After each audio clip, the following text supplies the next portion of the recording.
हाँ जी, अस्सलाम वालेकुम वंस अगेन। चैप्टर नंबर 15, दो अदर लॉस। एक जमाना था आई के अपने 6 अदर लॉस डाले हुए थे हमारे सिलेबस में, दो दो सफे के। और जब नई स्कीम आई तो आई के अपने कहा मैं सब्सटेंशियल सिलेबस कम कर दूंगा। बी लॉ जब 100 से 50 नंबर का करना है तो आई के अपने बहुत एहसान करते हुए 4 लॉज उनमें से खत्म कर दिए, तो 8 सफे सिलेबस में से माइनस कर दिए। चैप्टर 1 भी वही रहा, 2 से लेके 10 तक भी वही रहा, 11 से 13 में भी कहा था कि उधर चीजें कम की, वो भी नहीं की। लेकिन चैप्टर 14 में से कोई थोड़ा सा सफा कम किया और 15 उसमें ऐड कर दिया, और एक चैप्टर में 2 लॉस डाल दिए। तो आई के अपने को 8-9 सफे का बलिदान दिया है और आपको जो है वो 50 नंबर का पेपर बना के दे दिया। हम ऐसे में आई कैप के बहुत आभारी हैं जी।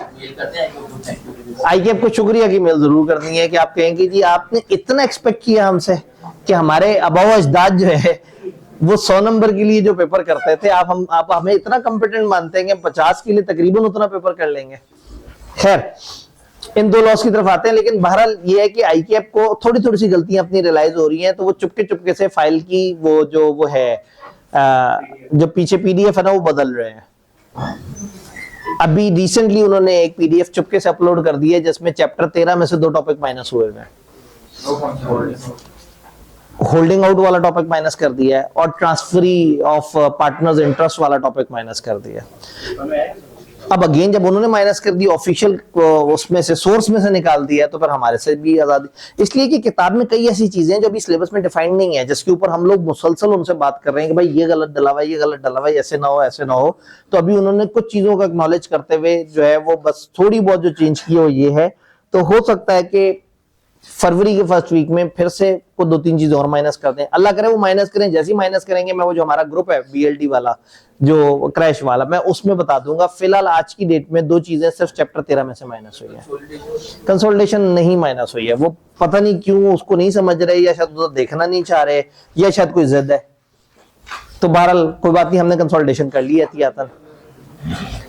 एंटी मनी लॉन्ड्रिंग, इसको कोई एंटी मनी लॉन्ड्रिंग तो नहीं पड़ता, ठीक है, एंटी मनी लॉन्ड्रिंग, ठीक है जी। अब ये मनी लॉन्ड्रिंग क्या है, जिसके खिलाफ कानून बनाया है। एंटी मनी लॉन्ड्रिंग का मतलब है मनी लॉन्ड्रिंग के खिलाफ।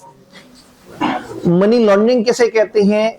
मनी लॉन्ड्रिंग एक ऐसे लॉ को कहते हैं जब कोई सियासतदान इनसे पकड़ा ना जाए तो मनी लॉन्ड्रिंग का लॉ जो है वो बड़े आराम से पकड़ लेता है। क्योंकि मनी लॉन्ड्रिंग का लॉ बहुत ज्यादा बड़ा लॉ है, बहुत सारे लॉज ने मुख्तलिफ जुर्म बताए हुए हैं, और इस लॉ ने कहा है कि अगर उन लॉ में से मौजूद जो जुर्म है उस जुर्म की वजह से किसी के पास कोई एसेट आ जाए, कोई प्रॉपर्टी आ जाए, तो उस प्रॉपर्टी को हासिल करना जुर्म है, उस प्रॉपर्टी को रखना जुर्म है, उस प्रॉपर्टी को कन्वर्ट करना जुर्म है, उन एसेट्स को चेंज करना जुर्म है, उन एसेट्स की नेचर बदलना जुर्म है, उन एसेट्स को रखना जुर्म है, रखवाना जुर्म है, किसी के बिहाफ पे रखना जुर्म है, उन एसेट्स को रखने रखवाने के मामले में मदद देना, सपोर्ट करना, छुपाना, साथ देना, फैसिलिटेट करना, मोटिवेट करना, सब जुर्म है। तो इतनी बड़ी डेफिनेशन है कि सियासतदान बच सकते ही नहीं। वो खुद नहीं करेंगे तो उनके अंडर कोई कर रहा होगा तो वो कह देंगे आपको पता था कि वो बंदा कर रहा है, उसके पास इतने पैसे कहां से आए। उनके अंडर कोई बंदा नहीं कर रहा और इनको पता है किसी की मनी लॉन्ड्रिंग का और खामोश है तो भी काउंट हो जाएगा। और कुछ नहीं तो किसी ने अपने पैसे इनको दिए पार्टी फंड के लिए और वो पैसे 2 नंबर थे, तो लोग कहेगा कि आपको पता होना चाहिए था कि वो जो बिजनेसमैन के पास तो इतने पैसे होते ही नहीं और आपको इतने सारे क्यों दे दिए। वो मनी लॉन्ड्रिंग कर रहा था, आप सहूलतकार बने, आप भी मनी लॉन्ड्रिंग कर रहे हैं। तो मनी लॉन्ड्रिंग एक ऐसा पॉइंट होता है जहां आप प्रोसीड्स ऑफ क्राइम में डील करते हैं। प्रेडिकेट ऑफेंस है, तकरीबन 100 के करीब ऐसे ऑफेंस हैं जो इसके स्केड्यूल 1 में लिखे हुए हैं। उसमें दहशतगर्दी भी है, उसमें करप्शन भी है, उसके अंदर टैक्स चोरी भी है, उसमें अगवा करना भी है, उसमें पाकिस्तानियों के साथ नाइंसाफी भी है, बहुत सारे लॉज हैं। तो 100 के करीब ऐसे जुर्म हैं जिन जुर्मों को उन्होंने कहा ये प्रेडिकेट ऑफेंस है। अब इन जराइम में से किसी से भी आपके पास कोई एसेट आए तो वो प्रोसीड्स ऑफ क्राइम कहलाएंगे। अच्छा, वो जुर्म अगर दूसरे मुल्क में हुए हैं तो उसे फॉरेन सीरियस ऑफेंस कहेंगे, और पाकिस्तान में हुए हैं तो उसे प्रेडिकेट ऑफेंस कहेंगे। तो अगर प्रेडिकेट ऑफेंस या फॉरेन सीरियस ऑफेंस से कोई एसेट आए हैं, उन एसेट्स को रखना, डील करना, ट्रांसफर करना या व्हाट्सएवर जो भी है, वो सब जुर्म है। किसके लिए? जो जानता है कि ये जुर्म से आए हैं या जिसे जानना चाहिए था।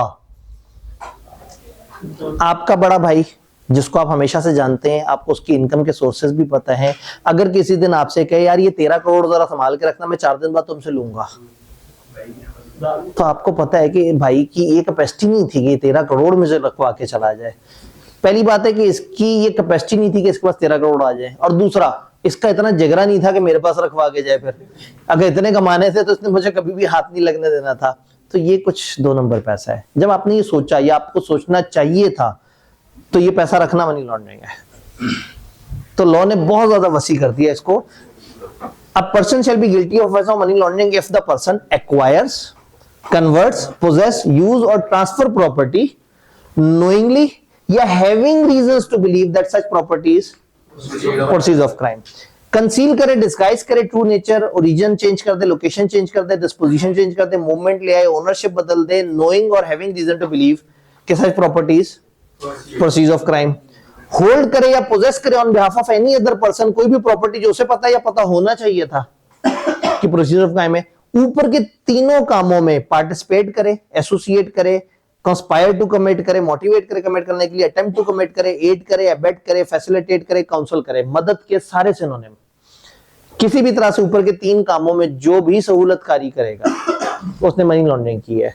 तो अब ऐसे में अगर आपके हमसाये ने अपने खाली लॉन के एरिया में कुछ पैसे दबा रहा है और आपने वो पैसे दबाते हुए उसे देख लिया है और आप खामोश हैं, तो आपने भी मनी लॉन्ड्रिंग की है। तो मनी लॉन्ड्रिंग काफी इतना बड़ा इसका स्कोप बना दिया कि कोई अब इससे बच ना सके। तो ये प्रोसीड्स ऑफ क्राइम क्या होता है, मैंने इस पे ट्यूटर नोट दिया, कोई भी एसेट ड्राइव और obtain directly indirectly bye predicate offence. Predicate offence क्या है? वो जो स्केड्यूल 1 में एक लिस्ट दी हुई है वो प्रेडिकेट ऑफेंस है। या फॉरेन सीरियस ऑफेंस, वो दूसरे मुल्क में होने वाला वही काम जो पाकिस्तान में प्रेडिकेट ऑफेंस कहलाता है। अब एक असल डिस्कशन ये है कि नोइंग और हैविंग रीजन, अब ये बड़ी मुश्किल बात है कि आपको पता होना चाहिए था। ये साबित कैसे होगा कि आपको पता था? आपको क्यों पता होना चाहिए था? वो आपकी इंटेंशन ठीक थी या नहीं थी? आपको मालूम था या नहीं मालूम था?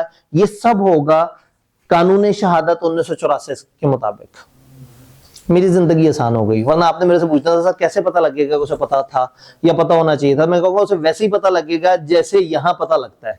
तो गवर्नमेंट का वो जो कानून है, जो कानूनी शहादत है, वो इसके ऊपर जरा करेगा, जिसमें नॉलेज या इंटेंट या पर्पस, जिसको हम एक एलिमेंट ऑफेंस मानते हैं, उसको कैसे समझा जाएगा, जो फैक्चुअल सर्कमस्टांसेस आपके कानूनी शहादत 1984 ने दिए हुए उसके मुताबिक।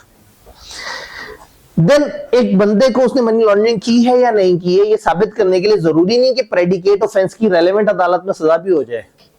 एक बंदे ने कत्ल किया और उसके पास पैसे आए हैं, कत्ल वाला मामला उसका भी अदालत में चल रहा है और मनी लॉन्ड्रिंग वालों ने कह दिया उसने मनी लॉन्ड्रिंग की है, तो की है उसने मनी लॉन्ड्रिंग। तो होता ये है कि कई दफा अदालत फैसला सुना देती है कि उसने मनी लॉन्ड्रिंग की और बाद में वही सियासतदान टीवी पे आके कहता है भाई मुझे तो बाइज्जत बरी कर दिया अदालत ने, वो किसी और अदालत ने बाइज्जत बरी कर दिया होता है, लेकिन मनी लॉन्ड्रिंग वाले कहते हैं हमें उससे कोई लेना देना नहीं, तुमने पैसे खिला दिए होंगे वहां। जब हमने बोल दिया मनी लॉन्ड्रिंग तो बोल दिया। तो जब जिसको पकड़ना है उसके लिए आपका उस प्रेडिकेट ऑफेंस का भी उस अदालत में साबित होना शर्त नहीं है। नॉलेज इंटेंट भी वो अपने कानून से खुद ही से समझ लेंगे। तो ये लॉ ज्यादातर सियासतदानों को पकड़ने के लिए इस्तेमाल होता है। इसका असल मकसद है लोगों को मनी लॉन्ड्रिंग से बचाना। मनी लॉन्ड्रिंग कैसे कहते हैं? मनी धोने को, लॉन्ड्री धोबी की सर्विसेज को कहते हैं। तो मनी लॉन्डर करने का मतलब है मनी को साफ करना, गंदे पैसे साफ करना, वो पैसे जिन पे खून की छींटे पड़ी हुई हैं, वो पैसे जो गलत तरीके से आए हैं, वो पैसे जिनका सोर्स गलत है, वो जो काला पैसा है उसको आप किसी भी तरीके से साफ कर रहे हैं, उसकी बिल्डिंग खरीद रहे हैं, किसी के पास रखवा रहे हैं, बैंक में रख दिया, उसकी नेचर बदल दी, कुछ भी किया, आपने मनी लॉन्ड्रिंग की है। अब जब आप मनी लॉन्ड्रिंग करेंगे तो सजा क्या होगी? मनी लॉन्ड्रिंग करने पे वो कहते हैं कि आपको जेल भी होगी कम से कम 1 साल की। आप देखें लॉ में हम कहते थे ज्यादा से ज्यादा इतनी जेल या इस तरह से करके, लेकिन यहाँ उन्होंने कम से कम कहा कि 1 साल और ज्यादा से ज्यादा 10 साल। इसका मतलब 1 साल के लिए तो जेल में जाएगा ही जाएगा और रिग्रेस होगी, कैद ब मुशक्कत। जी, बामुशक्कत, जिसमें उन लोगों से जेल में काम वगैरह भी करवाए जाएंगे और वो लोग काम करेंगे और उससे जेल वालों को फायदा होगा। तो होता ये है कि इसमें दो तरह का कॉन्सेप्ट होता है। एक ये होता है कि लोगों को सजा के तौर पे काम करवाया जाता है, और एक ये होता है कि जो जेल में लोग होते हैं उनको ये ऑप्शन दी जाती है कि आप इस तरह के कामों में हमारा साथ देंगे तो छोटी छोटी सी सनतें होती हैं और एक डिपार्टमेंट बना हुआ है जो जेल में लोग मौजूद जो बैठे हुए हैं, पूरा दिन वेले बैठे हुए हैं, वो भी आवाजार हो रहे हैं तो उन्हें भी कोई काम चाहिए होता है, तो गवर्नमेंट उनको कोई घरेलू सनत टाइप की चीज उनको प्रोवाइड कर देते हैं कि आप ये काम करें, और उसके पैसे भी मिलते हैं उन्हें, उनके अकाउंट में पैसे ऐड होते रहते हैं। जब वो जेल से बाहर निकलते हैं तो वो पैसा लेके निकलते हैं। तो ये एक बड़ा मजेदार सा इनिशिएटिव है और ये मेनली पंजाब गवर्नमेंट में बहुत ज्यादा काम होता है कि ये जो है ना वो जेल वाले लोगों को भी कम से कम थोड़ा सा उनका दिल भी लगा रहे और वो कहीं ना कहीं कुछ अर्निंग भी करें, और कुछ नहीं तो एक हुनर उनका थोड़ा सा बेहतर हो जाए। अब आगे तो उनको स्किल सिखाने के ऊपर भी काम कर रहे हैं। तो अगेन वही वाली बात है, मुजरिम है उसको सजा मिल रही है, लेकिन वो एक इंसान तो है, उसको यह हक होना चाहिए कि जब वो कल को बाहर निकले तो वो अपनी जिंदगी दोबारा बेहतर तरीके से शुरू कर सके।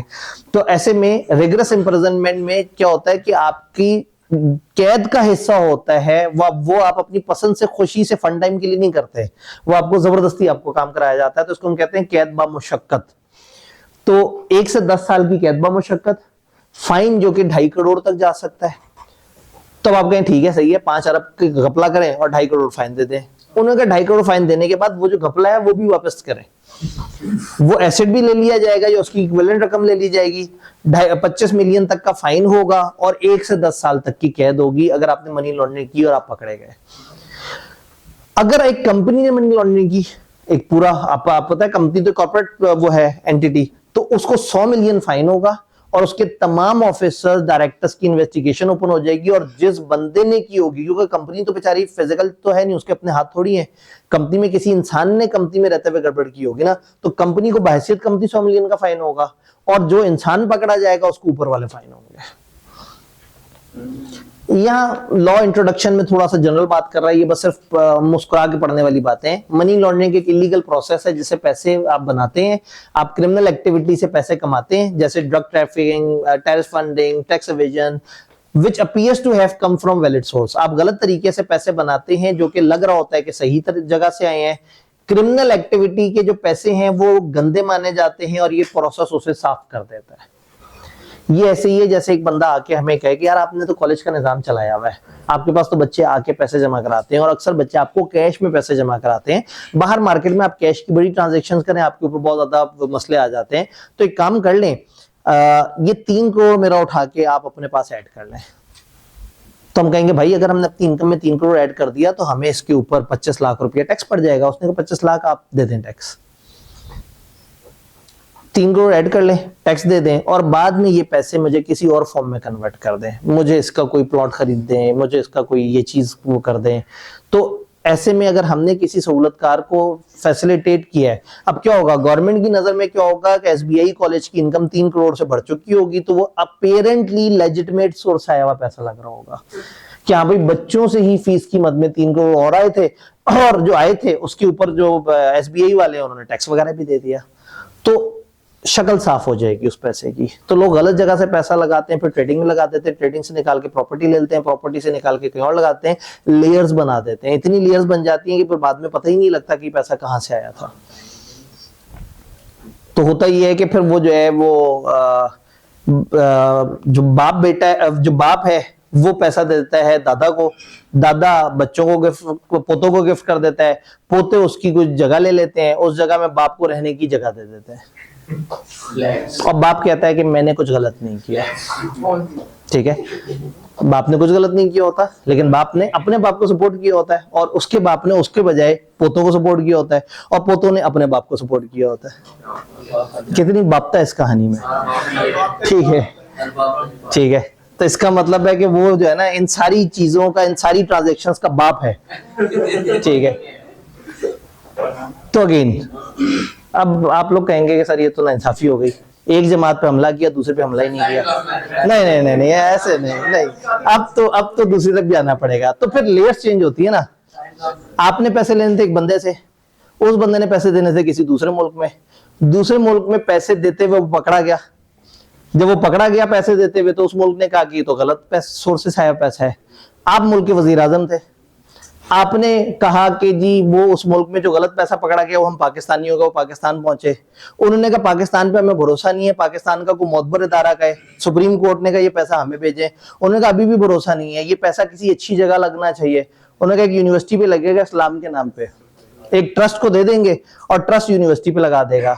तो आपको जो पैसा मिलना था पाकिस्तान में, आपने बाहर मांगा, बाहर वो पैसा आपको मिलने के बजाय गवर्नमेंट ने जब्त कर लिया। उस गवर्नमेंट से पाकिस्तान की गवर्नमेंट ने मांगा, पाकिस्तान की गवर्नमेंट से सुप्रीम कोर्ट के पास आया, सुप्रीम कोर्ट ने उसको एक ट्रस्ट में दिया और ट्रस्ट ने एक यूनिवर्सिटी पे लगाना था। ट्रस्ट के ट्रस्टी में वही बंदा मौजूद था जिसको पैसे मिलने थे।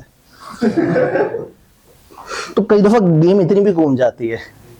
तो बाप बेटे वाली एग्जांपल वाले भी घुमाते हैं और ये बंदा भी घुमाता है, ये सब घुमाते हैं। एमी बिला वजह जेल में नहीं है, आप एमी दुखी होते रहते हैं। मनी लॉन्ड्रिंग, और आपको समझ ही नहीं आ रहा कि इतने से पैसों से इतनी सी मनी लॉन्ड्रिंग। हमारा तो लीडर एक फोन कॉल पे 5 अरब इकट्ठे कर ले। तो बहरहाल मनी लॉन्ड्रिंग में ये होता है कि आप पैसे की नेचर इतनी गोल गोल घुमा देते हैं कि अनलेस किसी का इरादा हो पकड़ने का। अब जब इरादा बना था पकड़ने का कि यार इसको छोड़ना नहीं है, तो ढूंढते ढूंढते पहुंच गए और मिल गया अलकादिर ट्रस्ट, और फिर जो है वो पकड़ के बंदा अंदर कर दिया। तो इसी तरह से जब नवाज शरीफ को पकड़ना था, तो ढूंढते ढूंढते वो मुल्क से बाहर की वो प्रॉपर्टी जो बच्चों की है, उनको दादा ने पैसे दिए थे, दादा ने मेहनत करके कमाए थे, ठीक है। और दादा गरीब था या अमीर था, इसके ऊपर भी अभी तक डिबेट चल रही है, ठीक है जी। इमरान खान का पता नहीं कितने दादे हैं, 2 दादे होंगे, ठीक है जी। वो कहते हैं, इमरान खान कहता है कि पता नहीं कितने दादे हैं, और पता नहीं मतलब ये तो बिल्कुल हाँ जाती से हमला है, लेकिन हो सकता है कि वो मतलब दादे से ऊपर भी कोई परदादा हो या इस तरह से करके।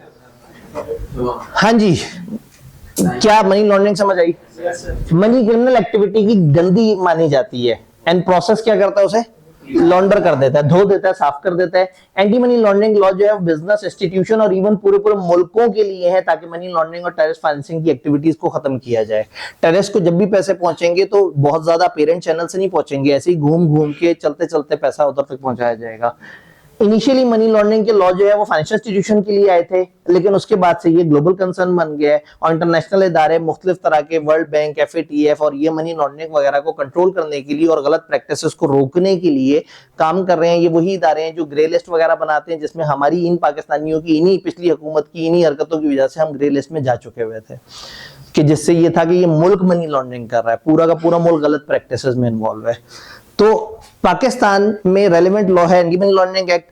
ये लॉ डिस्करेज करते हैं क्रिमिनल को, उनके लिए मुश्किल बना देते हैं पैसा छुपाना। ये रेगुलेशन फाइनेंशियल इंस्टीट्यूशन को ये कहते हैं कि आपने कस्टमर्स की ट्रांजैक्शन को मॉनिटर करना है और जितनी भी सस्पिशियस एक्टिविटी है उसको रिपोर्ट करना है। तो फॉर एग्जांपल आपके अकाउंट में अचानक से 13 करोड़ आ जाए तो बैंक को फौरन से अलर्ट जारी करना चाहिए कि ये बच्चा जो कि मतलब अपने अकाउंट में 10,000 रुपए 2 दिन से ऊपर रखने नहीं देता, इधर से उसके घर से पैसे आते हैं, इधर से अगले दिन इसने इसकी ट्रांजैक्शन कर लेनी होती है, इस बच्चे के अकाउंट में 13 करोड़ कहां से आ गया? तो एक मशकूक एक्टिविटी होगी। वो अकाउंट जो गुर्बत में डूबा हुआ था, जो एक स्टूडेंट अकाउंट था जिसमें सिर्फ घर से कुछ पैसे आते थे और वो पैसे अगले दिन इस्तेमाल हो जाते थे, और महीने के आखिर में अगर 500 से ऊपर पैसे पड़े होते तो ATM से निकल जाते थे, और 500 से कम होते थे तो इजी लोड ऐड हो जाता था। ऐसे अकाउंट में 13 करोड़ आना मशकूक एक्टिविटी है। तो जहां जहां उन्हें इस तरह की मशकूक एक्टिविटी नजर आएंगे वो इतला देंगे। ये कहने की देर थी कि आई के अपने करे फाइनेंशियल इंस्टीट्यूशन बोला इन्होंने, बच्चों को हमने जानकारी देनी अदर लॉ की, तो आधे सफे की फाइनेंशियल इंस्टीट्यूशन की डेफिनेशन दे दी। ये आधा सफा नहीं है, ये मेरे पास जगह कम थी, तो बदतमीजी है। मतलब मनी लॉन्ड्रिंग समझाते हुए आपने 2 सफे का मनी लॉन्ड्रिंग समझाना है, उसमें भी आधा सफा आप एक गैर जरूरी डेफिनेशन समझा रहे हैं। तो फाइनेंशियल इंस्टीट्यूशन किसे कहते हैं? इनमें से किसी को। अब ना इसकी लॉजिक पूछी जा सकती है ना कुछ और, ज्यादा एक ही सवाल आ सकता है, what is financial institution as per money laundering का जवाब। फाइनेंशियल इंस्टीट्यूशन में क्या होता है, जब आप इस तरह की कोई हरकतें कर रहे हो, इसका मतलब है फाइनेंशियल इंस्टीट्यूशन हमेशा बैंक को नहीं कहेंगे। अगर एक इजी पैसा वाला भी वो उस तरह की हरकतें कर रहा है जिस तरह की हरकतें ये बता रहे हैं, तो फिर वो भी फाइनेंशियल इंस्टीट्यूशन है। तो फिर अगर कोई बंदा आपसे पैसे लेके उसको 15 जगह इन्वेस्ट कर रहा है तो शायद वो भी फाइनेंशियल इंस्टीट्यूशन है।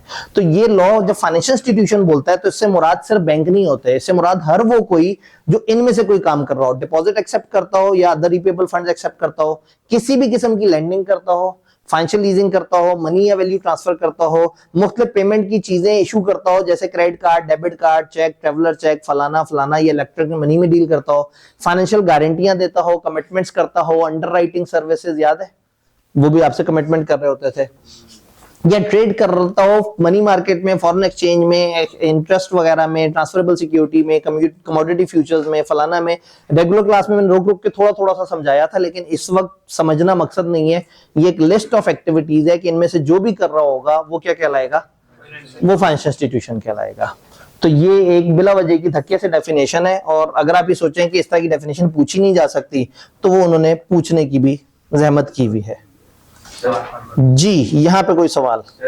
आपने मुझे कहा था कि जो एक बंदा जेल में गया होगा उसके ऊपर एंटी मनी लॉन्ड्रिंग वाले करने के जिसने मनी लॉन्ड्रिंग भी किया। जी, अगर एक बंदा जो है वो उसके ऊपर केस साबित नहीं भी हुआ असली वाली अदालत में और इनको लगता है कि मनी लॉन्ड्रिंग है, तो ये उसको मनी लॉन्ड्रिंग में डिक्लेयर कर सकते हैं। उसको चांस नहीं मिलेगा कि वो अपना मौका फेर सके आगे। जी, क्या उसे चांस नहीं मिलेगा? उसे चांस मिलता है। चांस मिलने के बाद आप ये देखिए, कोई किसी भी सियासतदान को मनी लॉन्ड्रिंग में पकड़ने से पहले उसकी काफी सारी पेशियां होती हैं, काफी सारी दफा वो अपना पॉइंट ऑफ व्यू पेश करता है, लेकिन ये लॉ इतना सख्त है और इस तरह का है कि इससे जब ये पकड़ना चाहे किसी को तो कहीं ना कहीं एक सियासतदान साफ सुथरा रह ही नहीं सकता।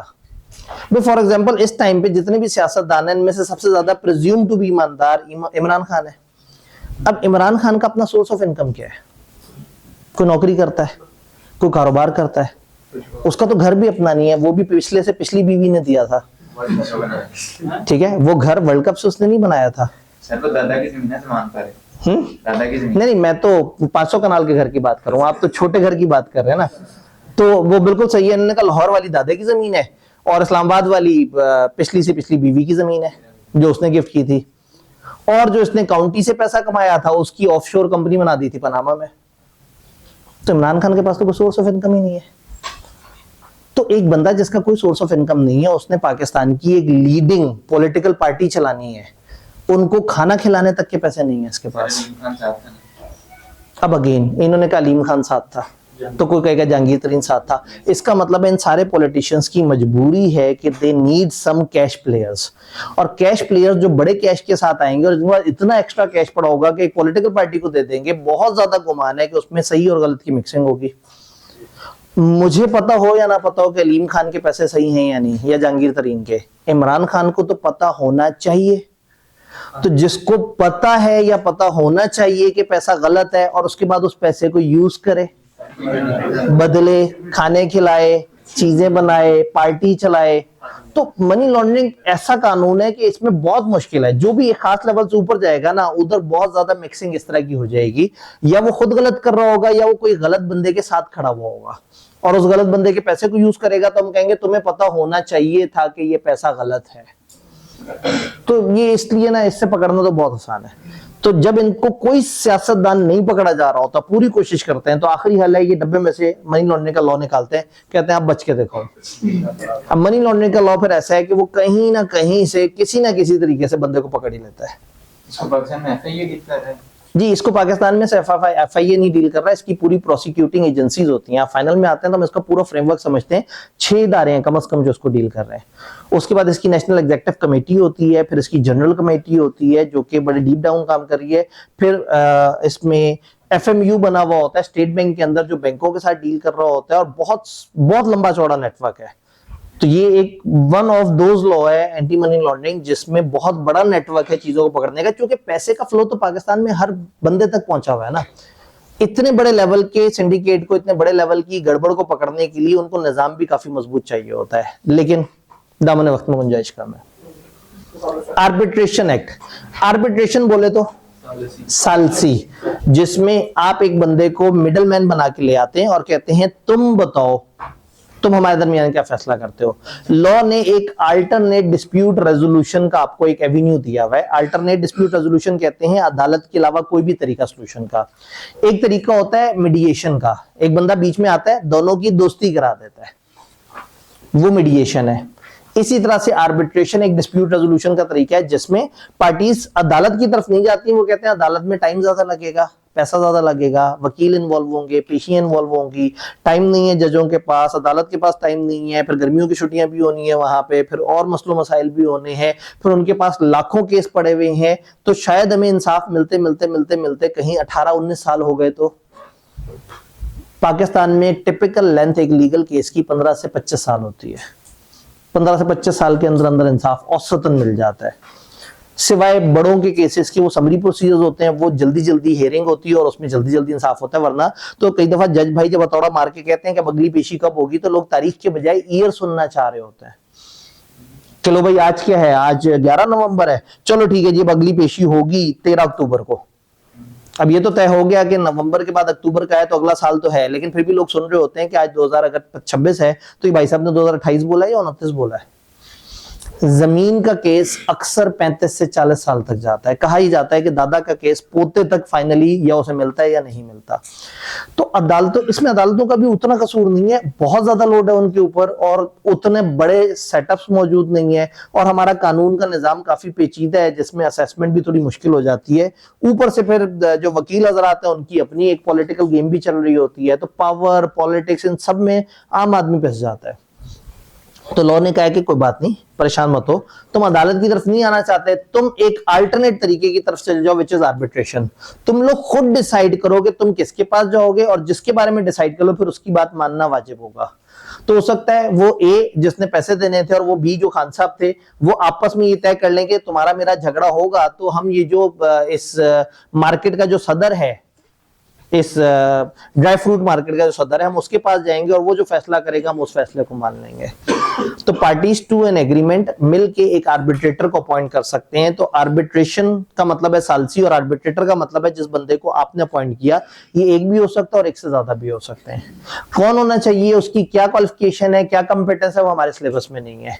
लेकिन जब आप आर्बिट्रेटर चूज करते हैं 2 या 2 से ज्यादा, तो ऐसे में आर्बिट्रेटर्स भी अगर उन्हें लगे कि उनमें आपस में झगड़ा हो जाए तो फिर क्या होगा, तो वो अपने लिए एक अंपायर चूज कर लेते हैं कि अगर फर्ज करें 4 आर्बिट्रेटर हैं, 2 कहें फैसला ये होना चाहिए, 2 कहें फैसला ये होना चाहिए, तो फिर वो फैसले को रेफर कर देंगे अंपायर की तरफ और अंपायर फिर उसका फैसला सुनाएगा। आर्बिट्रेशन में फैसले के लिए वर्ड इस्तेमाल होता है अवार्ड, आर्बिट्रेशन का अवार्ड। आर्बिट्रेशन की तरफ केस रेफर करने को रेफरेंस कहते हैं। तो आर्बिट्रेशन में आर्बिट्रेटर मौजूदा आर्बिट्रेटर भी हो सकता है और एक नया बंदा भी हो सकता है। ऐसा हो सकता है कि ए ने बी से जब कॉन्ट्रैक्ट किया था उसी वक्त लिख दिया था कि हम यूनियन सदर के पास जाएंगे। अच्छा, आप यूनियन सदर भी लिख सकते हैं और आप मिस्टर इशफाक भी लिख सकते हैं, नाम भी बोल सकते हैं, डेजिग्नेशन भी बोल सकते हैं। आप मौजूदा झगड़े को भी ले जा सकते हैं, मुमकिन झगड़े को भी ले जा सकते हैं। ऐसा हो सकता है कि आज कह दें जब भी मेरा तुम्हारा झगड़ा होगा किसी भी साल हम चले जाएंगे यूनियन सदर के पास। और ऐसा भी हो सकता है कि आप कहें वो जो हमारा पुराना झगड़ा चल रहा है और उसे आर्बिट्रेशन ले जाएं। इवन अदालत में लीगल केस चल रहा है तो आप अदालत के जज की इजाजत से उस लीगल केस को भी वहां से निकाल के आर्बिट्रेटर की तरफ ले जा सकते हैं। लेकिन जब आपने एक आर्बिट्रेटर मजमूई रजामंदी से चूज कर लिया तो फिर उसका फैसला कानूनी तौर पे वाजिब हो जाएगा। अब जब वो आपको फैसला सुनाएगा तो वो फैसला एनफोर्स करवाने के लिए अदालत भी ले जाया जा सकता है। तो फिर क्यों हम कहते हैं कि पंचायत जरगा और ये चीजें ये गलत कर रही हैं? होता ये है कि वो मनमानी करते हैं, वो अपनी पसंद से फैसला सुनाते हैं। यानी कि 2 बंदों का आपस में झगड़ा हुआ है, वो 2 बंदे डिसाइड नहीं करते, ये आके कह देते हैं हम तुम्हारा फैसला कराएंगे। आर्बिट्रेशन राइटिंग में होना चाहिए और दोनों पार्टीज की मजमूई रजामंदी से होना चाहिए। पार्टीज ने खुद कहा है कि ये फैसला करे तो हम इसकी बात मानेंगे। तो अगर पंचायत के पास लोग लड़ते हुए पहुंचे फिर पंचायत का फैसला वाजिब है। लेकिन अगर पंचायत खुद से झगड़े के बीच में आके अपनी पसंद से फैसला सुना दे तो वो कानूनी हैसियत नहीं रखता, जिस वजह से फिर लोग शोर में चाहते हैं कि ये क्या बात हुई कि पंचायत ने अजीब सा फैसला सुना दिया। तो इसे पंचायत कह लें, इसे जरगा कह लें, इसे कोई यूनियन सदर कह लें, इसे कोई फैमिली में बड़ा कह लें। कई दफा फैमिली में 2 लोगों का झगड़ा होता है, वो कहते हैं यार ताया अबू के पास चलते हैं, जो उन्होंने फैसला कर दिया हम में से जो सही जो गलत उन्होंने कह दिया हम मान लेंगे।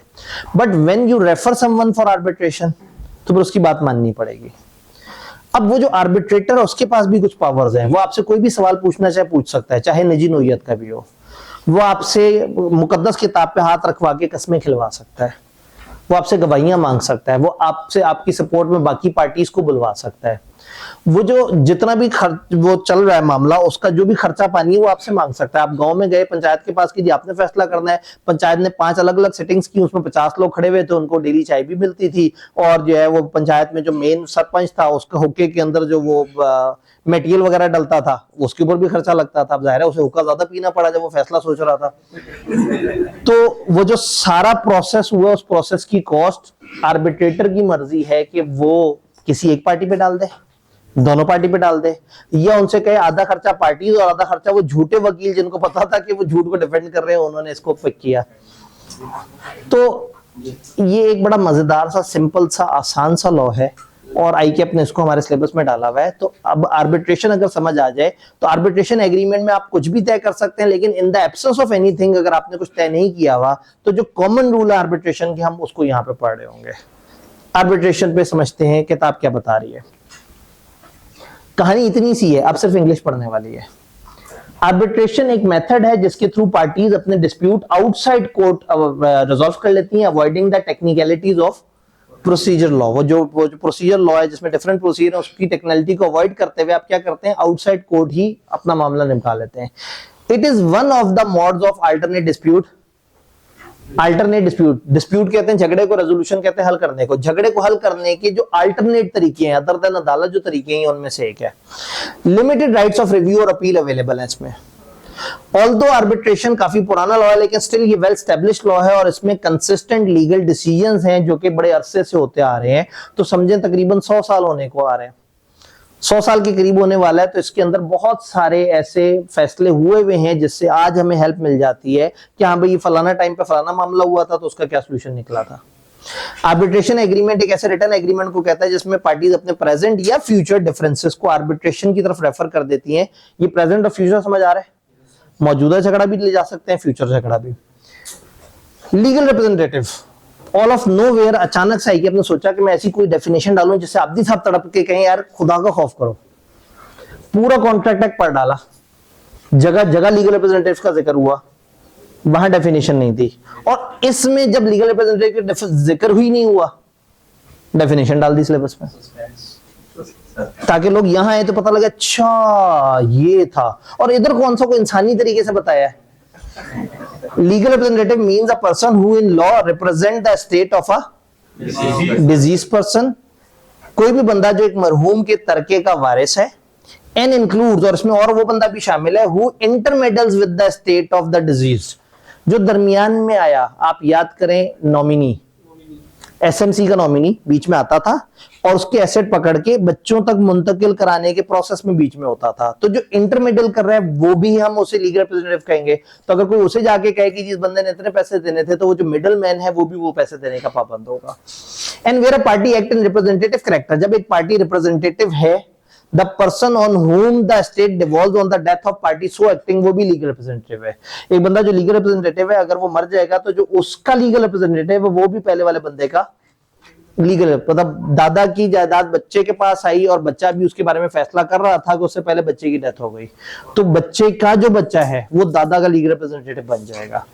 तो इसका मतलब है लीगल रिप्रेजेंटेटिव में 3 लेवल्स आ गए।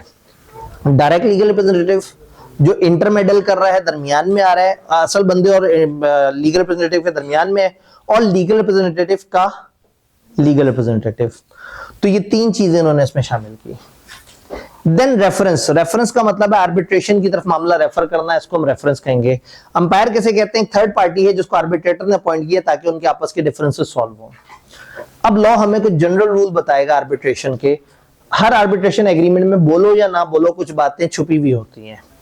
फॉर एग्जाम्पल, रेफरेंस हमेशा एक आर्बिट्रेटर को होगा अनलेस कि आपने एक से ज्यादा तय कर लिए। कॉमन रूल क्या है कि आर्बिट्रेटर एक होगा, लेकिन पार्टीज मजबूरी रजामंदी से इन सारे रूल्स को चेंज कर सकती हैं। कॉमन रूल ये है कि अगर इवन नंबर के आर्बिट्रेटर्स हो तो फिर आर्बिट्रेटर एक अंपायर अपॉइंट कर लेंगे महीने के अंदर अंदर, ताकि वो इनके दरमियान फैसला कराए। ये कॉमन रूल है। आर्बिट्रेटर फैसला 4 महीने के अंदर अंदर सुना देंगे। 4 महीने कहां से स्टार्ट होंगे, जिस दिन एक झगड़ा था और इनको कहा आपका नाम लिख दिया अब आप सॉल्व कराओ, या जब नोटिस आया इनको पार्टीज की तरफ से, एग्रीमेंट में लिखा था मेरा तुम्हारा झगड़ा होगा, उन्हें बताएंगे। जब पार्टीज ने बताया वहां से 4 महीने शुरू होंगे, ये जब पार्टीज ने इनका नाम लिखा वहां से 4 महीने शुरू होंगे, या जो अदालत ने टाइम बताया होगा उसके 4 महीने के अंदर अंदर इन्होंने फैसला सुनाना होगा। अगर आर्बिट्रेटर कोई अवार्ड ना कर सके टाइम के अंदर अंदर, या वो अंपायर को बता दें भाई हमारे दरमियान झगड़ा हो गया तुम आओ, तब अंपायर 2 महीने के अंदर अंदर जब उसका नाम लिखा गया है कॉन्ट्रैक्ट पे तो वो फैसला सुनाएगा। तो अब अंपायर का फैसला आर्बिट्रेटर्स पे वाजिब होगा और आर्बिट्रेटर्स का फैसला पार्टीज पे वाजिब होगा। पार्टी जो भी आर्बिट्रेशन में इन्वॉल्व है, जो पीपल उनकी सपोर्ट में है, वो अपने आप को आर्बिट्रेटर्स के सामने, अंपायर्स के सामने पेश करेंगे। उनको स्वेयर या अफर्म करने का भी हो सकता है वो कहीं जी कसमें खाओ तुम इस तरह से करो, जो भी इश्यूज है उनके बारे में कोई भी सवाल पूछा जा सकता है, डॉक्यूमेंट मांगा जा सकता है, मटेरियल मांगा जा सकता है। एडिशनली उनसे आर्बिट्रेटर या अंपायर जो कहे वो उसको फॉलो करेंगे। अवार्ड फाइनल होगा, हमेशा पार्टीज पे बाइंडिंग होगा। अदालत में ले जाके आप उसको एग्जीक्यूट भी करवा सकते हैं। अवार्ड क्या है? जो फैसला डिसीजन आया। ये जो कॉस्ट ऑफ रेफरेंस है और जो अवार्ड है वो डिस्क्रिप्शन होगी आर्बिट्रेटर या अंपायर की कि कौन कब कहां किसको कितने खर्चा डिवाइड हो। वो पार्टीज के दरमियान भी डिवाइड करवा सकते हैं और वो लीगल प्रैक्टिशनर को भी बीच में शामिल कर सकते हैं। पार्टीज एक बंदे को बाय नेम भी अपॉइंट कर सकती हैं और as holder of time being for any office भी। तो वो एक इंसान का नाम भी ले सकते हैं और कह सकते हैं जी फलाना सदर, फलाना नाइब सदर, फलाना, इस तरह से वो यूं कर सकते हैं। अपॉइंटेड आर्बिट्रेटर की अथॉरिटी रिवोकेबल नहीं होगी, जो उसने फैसला सुनाया वो वाजिब होगा अनलेस कि अदालत उसके अंदर आ जाए और कहे नहीं नहीं इस तरह से नहीं। अगर किसी लीगल केस में सारी पार्टीज इंटरेस्टेड एग्री करें कि हम कोई भी मैटर इंडिफरेंस वाला है हम आर्बिट्रेटर के पास लेके जाएंगे, तो अदालत उनको इजाजत दे देगी और लिख के आर्बिट्रेटर को बीच में ले आएगी। देन कॉमन पावर्स के हैं आर्बिट्रेटर्स की?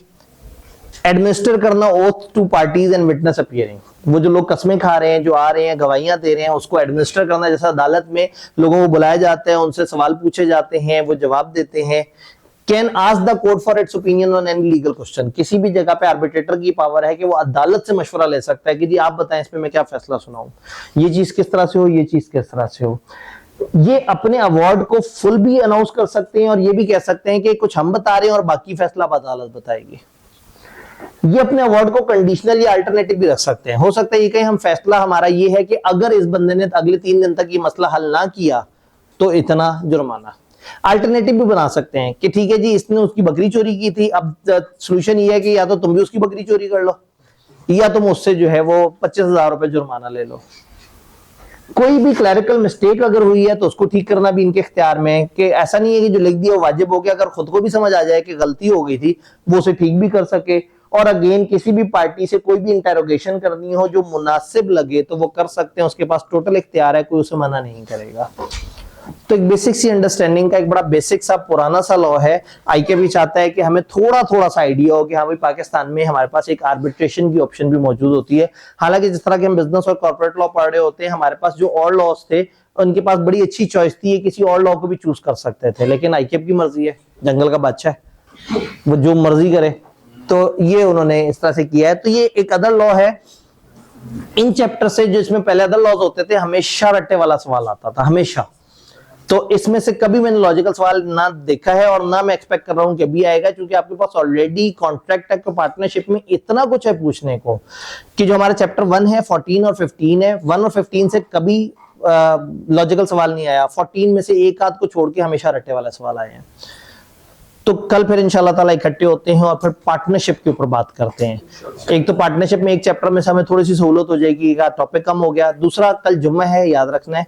तो जुम्मे वाले दिन हमने हमेशा पहला सेशन जो है थोड़ा लाइट रखा होता है, तो चैप्टर 11 पहले सेशन में होगा और 12 और 13 बाद वाले सेशन में होंगे। तो पहला सेशन हमारा 2:15 पे स्टार्ट हो रहा होगा इंशाल्लाह। डन, मिलते हैं कल इंशाल्लाह। अपना ख्याल रखिएगा। दवाइयां